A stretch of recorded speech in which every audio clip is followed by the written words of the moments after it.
AI in movies is very unrealistic, but sometimes movies get it exactly right.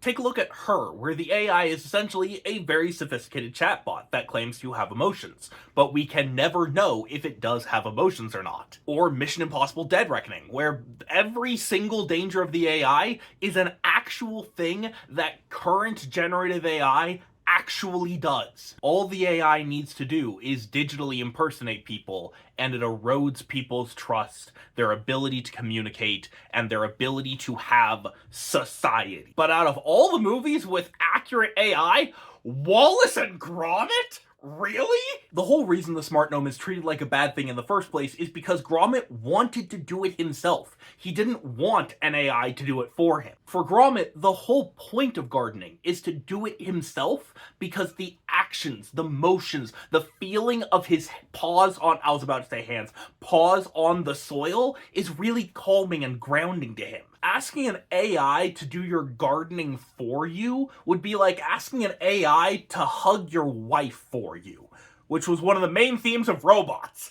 And also would be like asking an AI to read your kids a bedtime story, which was one of the main themes of Megan. What are we doing? And that theme about nature and industry, where nature is treated as something that should be respected because it has its own soul, where Feathers McGraw is treated as someone who should be respected and who shouldn't be treated like just an animal, where Gromit is treated as just as much a person as Wallace, it's just that Gromit is also a dog. He is a people, but he's not a human. Tolkien would have really resonated with those themes of nature versus industry. From there, the movie keeps doing very realistic things about AI, but in very cartoony ways. In ways that make you say, why would you even program it to be able to do that? What were you thinking? Like near the end of the movie, the Norbots trap Gromit by impersonating Wallace's voice and saying, "Come on in, Gromit! Everything's fine! Come right in!" And in that moment, while I was watching the movie, I just thought, why would you program it to be able to impersonate people's voices? What possible benefit could that have? Why did you want it to be able to do that? And then I thought about all of the current AI that can impersonate people's voices and can impersonate people's faces. And why? Why would you program your AI to be able to make more AI and to be able to create new tasks and new procedures for itself and new programs for itself? Why would you code your code to code code? That's what makes Ultron scary in the comics. That's literally his thing. And on top of that, doesn't Wallace like inventing? Doesn't he want to be coding it for himself? Doesn't he enjoy the process of putting his fingers to the keyboard and debugging and coding? That's like his entire thing through this entire movie, is that he enjoys inventing so much that he started to rely on inventing more than he started to rely on himself. Like, Wallace isn't even dressing himself or feeding himself. I get that the point of AI is to remove inconveniences from human life. Actually, no. The point of AI is to replace workers so that companies don't need to spend as much money, but maybe some inconveniences should be a part of life.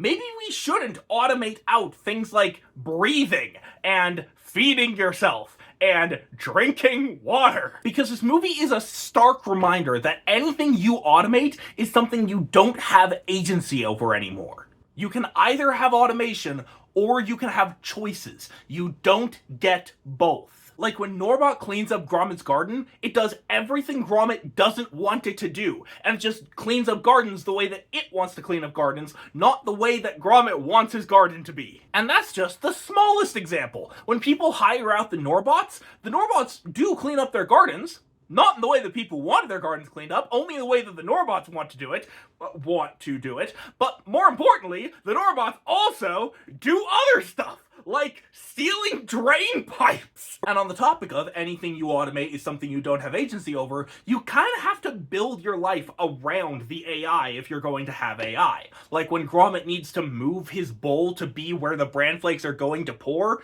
instead of moving the bran flakes to where the bowl is, because Gromit doesn't get to decide where the bran flakes are. The bran flakes are gonna be where they're programmed to be, and Gromit has to reposition his life, and then reposition his life again to put the bowl where the milk is going to be. And that's kind of the case with any AI. If you have AI, you kind of have to build your life around that AI. I worked in customer service at a company where AI was the first line of defense. You talk to the AI and then you talk to me. And so many times customers would come to me and say, but the chatbot said something else. And I would have to explain, yeah, the chatbot doesn't know what it's talking about. AI has no obligation toward accuracy, only an obligation to mimicry. It doesn't have any obligation to be right. It just has an obligation to sound correct. And I had to kind of build my job around apologizing for the AI instead of just getting the right answer the first time. And there's a major plot point where the AI gets hacked, and I've been saying this entire time, did you all forget that AI can be hacked? Because one of the main themes of this movie is, do you trust the AI? Or more accurately, do you trust the intentions of the people who programmed the AI? Because remember, this movie points out, the people who code the AI probably should be liable for anything the AI does. Wallace is considered legally liable for theft by gnome because he programmed the gnomes stole stuff, therefore, in a sense, Wallace stole stuff. It's basic chattel law. And in the end, in the climax of Wallace and Gromit, Vengeance Most Foul, the movie keeps reminding you, you cannot rely on the AI to do the things that you need. The AI will be unreliable, and sometimes in the moments when you need it the most. And in those moments, if you want something done right, you have to do it yourself. Did all of you forget that phrase when you were building AI? Maybe, just maybe, there are some things that people should do. If you want to get my videos a week early and help fund my movie, visit patreon.com/moviesandheists. Special thanks to these patrons for helping to fund my movie. Follow for more movie love.